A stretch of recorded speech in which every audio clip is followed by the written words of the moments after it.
கிழக்கு மாகாணத்தில் தமிழ் தேசிய கூட்டமைப்பு விட்டுக் கொடுப்புடன் அமைச்சு பதவிகளை பெற்றுக் கொள்ள வேண்டும் என ஸ்ரீலங்கா முஸ்லிம் காங்கிரசின் தலைவர் ரப்பாக்கி வேண்டுகோள் விடுத்துள்ளார்.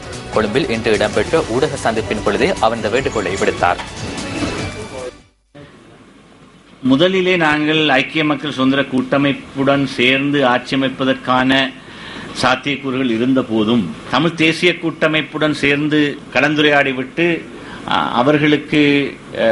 அவர்களோட உடன்பாட்டுக்கு வந்து அதற்கு பின்னால் தான் ஐக்கிய மக்கள் சுதந்திர கூட்டமைப்புடனான உடன்படிக்கை சம்பந்தமாக நாங்கள் பேசலாம் என்று ஆலோசித்திருந்தோம்.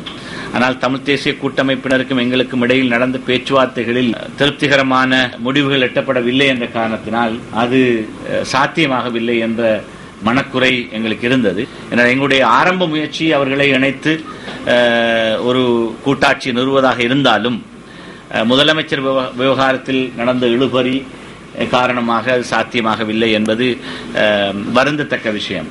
இந்த கட்டத்தில் தமிழ் தேசிய கூட்டமைப்பினர் புரிந்துணர்வோடு விட்டுக் கொடுப்போடு அமைச்சு பதவிகளை பெற்றுக்கொண்டு எங்களோடு இணைந்து கிழக்கு மாகாண சபையில் புதிய அரசியல் கலாச்சாரத்தை நாங்கள் ஆரம்பிக்க வேண்டும் என்று வினயமாக விரும்புகிறோம். மிக சிநேகபூர்வமாக இந்த அறிக்கையை நாங்கள் விடுக்கிறோம்.